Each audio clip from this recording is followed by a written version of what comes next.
Hello, everyone. A huge, warm welcome to the Talk in English channel. I'm Anna, and I am so excited to be here with you today. And I'm Jake. We are your hosts for this brand new series. If you're a beginner and you want to learn how to have real, natural conversations in American English, you are in the right place. That's right, Jake. In this 10-part podcast, we are going to follow a virtual day. We will talk about everything from waking up to going to sleep, and all the English you need in between. We aren't just going to speak. We are going to explain words, give you tips on the American accent, and help you feel more confident. Anna, how are you feeling today? I'm feeling great. I had a very productive morning. Productive. That's a great word for our beginners. It means you got a lot of work done. What is your typical morning routine like? Well, I usually wake up at 6:30 a.m.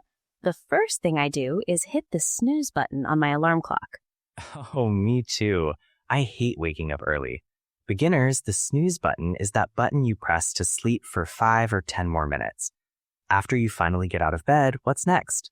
I head straight to the kitchen to make coffee. I am a caffeine addict. I can't function without my morning cup of joe. Cup of joe. That's a very American slang for a cup of coffee. I love that. I'm more of a tea person myself. I boil some water in the kettle and steep some green tea. Then I usually hop in the shower. I like to start my day feeling fresh. Jake, do you shower in the morning or at night? I'm a morning shower person. It helps me wake up. After that, I get dressed. I usually wear something casual, just jeans and a t-shirt. Casual. That means relaxed or informal. In some jobs, you have to wear formal clothes, like a suit and tie. But since we work on the Talk in English channel, we can stay casual. Exactly. After I get dressed, I have breakfast. I usually keep it simple, cereal or some toast with peanut butter. Peanut butter is so American. I prefer oatmeal with some fresh fruit, like bananas or strawberries. It's very healthy. After breakfast, I check my phone. I look at my emails and scroll through social media for a few minutes. Then I start my commute. Commute. That's another important word. It refers to the journey you make from your home to your work. Do you drive or take the bus? I usually drive, but traffic in the morning is bumper to bumper. Bumper to bumper. That's a great idiom. It means the cars are so close together because there is so much traffic. It can be very frustrating. It really is. I listen to podcasts while I drive to stay calm. And that brings us to the end of our morning routine. We've covered waking up, coffee, breakfast, and traffic. Let's quickly review some vocabulary for our listeners. We used snooze button, cup of joe, casual, and commute. If you are a beginner, try to say these words out loud. Practice the American R sound in morning and routine. Great advice. In the next part, we're going to talk about something everyone loves, food and restaurants.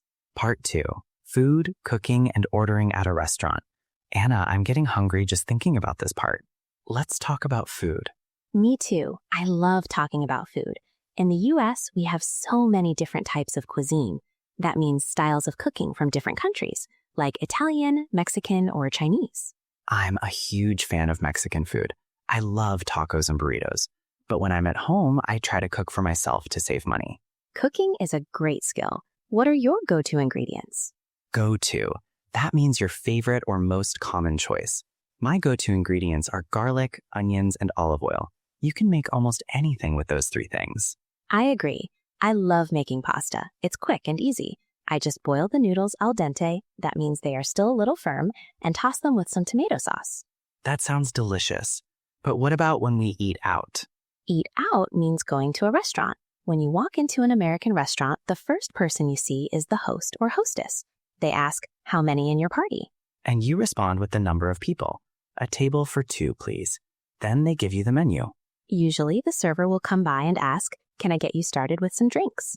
I always ask for tap water. In the US, tap water is free at restaurants, and they usually give you a lot of ice. Americans love ice. We really do. Then we look at the appetizers. Those are the small dishes you eat before the main meal. Some people call them starters. I love mozzarella sticks or chicken wings as an appetizer. For the entree, that's the main course, I usually get a burger or a steak. When you order a burger, the server might ask, "How would you like that cooked?" They are talking about the meat. You can say rare, medium, or well done. I like my medium. It's still juicy, but not too red. And don't forget the sides. Those are things like fries, mashed potatoes, or a side salad. After the meal, the server asks, "Do you have room for dessert?" There is always room for dessert. I love cheesecake or a warm brownie with vanilla ice cream. Finally, you ask for the check. In the UK, they say bill, but in American English, we usually say check. And in America, we have a tipping culture. You usually leave 18 to 20% of the total price as a thank you to the server. That's a very important cultural tip. If you don't tip, it's considered very rude. Wow, that's a lot of food vocabulary. Cuisine, appetizer, entree, and check. Beginners, try to imagine yourself in a restaurant. Practice saying, "Could I please have the check?" It's a very useful phrase. Jake, I saw you wearing a new jacket today. Did you go shopping recently? I did. I went to the mall last weekend. I needed some new clothes for the winter. The mall is a classic American experience. There are so many stores. Did you find any good bargains? Bargain. That means something bought at a very low price. Yes, there was a huge clearance sale at one of my favorite department stores. I love a good sale. When I go shopping, I always head straight for the sales rack. I don't like paying full price. Me neither. I found this jacket for 50% off. It was a steal. It was a steal. That's a fun idiom. It doesn't mean you actually stole it. It just means the price was so low, it felt like a crime. Exactly. Before I bought it, I had to go to the fitting room to try it on. I wanted to make sure it fit perfectly. That's smart. Sometimes sizes can be tricky. One brand's medium is another brand's large. True. I also looked for a pair of sneakers. I went to a shoe store and asked the clerk, "Do you have these in a size 10? And did they? They did, but they were out of stock in the color I wanted. I wanted block, but they only had neon green. Neon green sneakers? That's a bold choice, Jake. Too bold for me. I decided to pass on them. When you were ready to buy your jacket, did you pay with cash or credit? I used my credit card. Most people in the US don't carry much cash anymore. We just swipe or tap our cards. And did the clerk give you a receipt? Yes, and I kept it, just in case I change my mind and want to return the jacket later. Good thinking. Most stores have a 30-day return policy. Shopping can be exhausting. After 2 hours, I was spent. Spent is a cool way to say you are very tired, like you spent all your energy. Exactly. We learned bargain, clearance, fitting room, and out of stock. Beginners, next time you go shopping, try to use these words. Part 4. Travel and Transportation. Anna, I'm planning a trip for next month. I'm so excited to get away for a while. Oh, how fun. Where are you going? I'm going to fly to Florida to visit some family and go to the beach. I love Florida. It's so sunny. Have you booked your flight yet? I have. I found a great round trip ticket online. Round trip. That means you have a ticket to go there and a ticket to come back. The opposite is a one-way ticket. Right. I also have to choose between a window seat or an aisle seat. I chose the window because I love looking at the clouds. I prefer the aisle seat because I like to stretch my legs. When you get to the airport, the first thing you do is check in. Yeah, and then you have to go through security. That's the part I hate. You have to take off your shoes and take your laptop out of your bag. It can be a hassle, but it's for safety. After security, you find your gate. Gate. That's the area where you wait to get on the plane. I usually grab a snack while I wait for my flight to board. Board. That means to get on the plane. Once you are on the plane, you put your carry-on bag in the overhead bin. And your larger suitcases go in the checked luggage section under the plane. I hope my bags don't get lost. Don't worry, it doesn't happen often. When the plane lands, you go to baggage claim to get your suitcases. And then I'll need a way to get to my hotel. I might take a shuttle or call an Uber. Shuttle is usually a small bus that goes between the airport and hotels. Uber is an app on your phone to call a private car. Both are very common. I'm looking forward to my vacation. I need to unwind. Unwind means to relax. Everyone needs to unwind sometimes. We used round trip, security, board, and baggage claim. Travel English is very important because it can be stressful if you don't know what to say. Part 5. Hobbies, Free Time, and Entertainment. Jake, when you aren't working or traveling, what do you like to do for fun? What are your hobbies? I'm a bit of a couch potato on the weekends. Couch potato. That's a funny idiom for someone who likes to sit on the sofa and watch a lot of TV. What do you watch? I love binge watching series on Netflix. Binge watching. That means watching many episodes of a show in one sitting. I did that with the documentary series last night. It's so addictive. But I also like to stay active. I enjoy hiking in the mountains. It's great to get some fresh air. I agree. I'm into photography. I love taking pictures of nature, especially during golden hour. Golden hour. That's the time just before the sun goes down when the light is beautiful and soft. Your photos must look amazing. Thanks. I also like to read. I'm a total bookworm. Bookworm. That's what we call someone who loves to read books all the time. What kind of books do you like? I love mystery novels. I like trying to solve the crime before the end of the book. I prefer listening to music. I'm a huge fan of rock music. I even play the guitar a little bit. Really? I didn't know you were musical. Are you in a band? No, just for fun. I'm still a beginner. I practice in my garage so my neighbors don't get mad at the noise.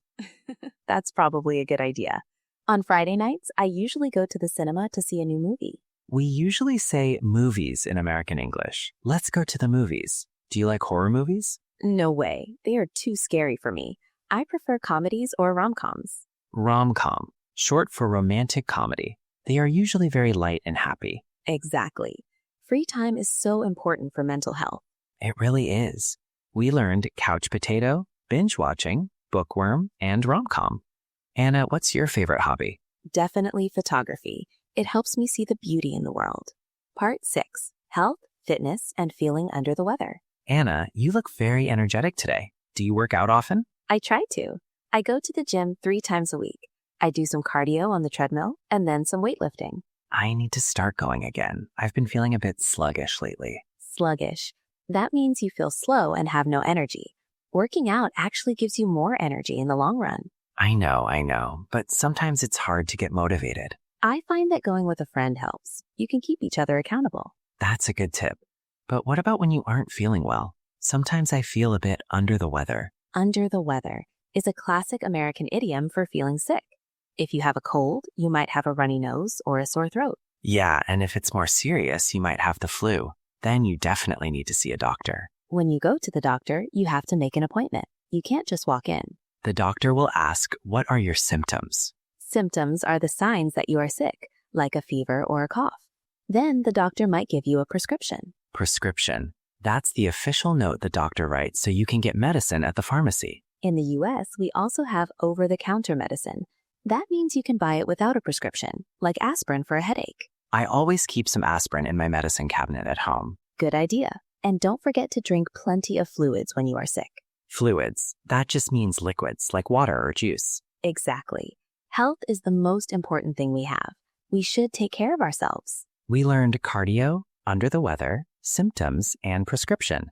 Beginners, if you ever feel sick in an English-speaking country, these words will help you explain what's wrong. Part 7. Technology, social media, and the internet. Jake, can you help me with something? My phone is glitching. Glitching. That means it's having a small technical problem. Let me see. Oh, it looks like you just need to restart it. That worked. Thanks. I don't know what I would do without my smartphone. I use it for everything. We are definitely living in a digital age. Everyone is constantly plugged in. Plugged in. That means connected to the internet or technology. I use it to stay in touch with my family on social media. Me too. I love posting photos on Instagram and seeing what my friends are up to. But sometimes I feel like I spend too much screen time. Screen time is the amount of time you spend looking at a phone, computer, or TV. Experts say we should take breaks to rest our eyes. I try to do a digital detox on Sundays. I turn off my phone for the whole day. Digital detox. That's a great phrase. It's like a vacation for your brain. Do you use your computer for work? Yes, I use it for emails and video calls. Since the pandemic, we have a lot of virtual meetings on Zoom. Sometimes the connection is bad and the video freezes. That's the worst. You're talking and then suddenly everyone is stuck. You have to ask, can you hear me now? The most famous phrase of the 21st century. Jake, do you use any apps to learn languages? I do. There are some great ones that make learning like a game. It helps with vocabulary and grammar. And, of course, people can watch the Talk in English channel on YouTube. Exactly. YouTube is an amazing resource for learning. You can find a video on almost any topic. Technology is a tool.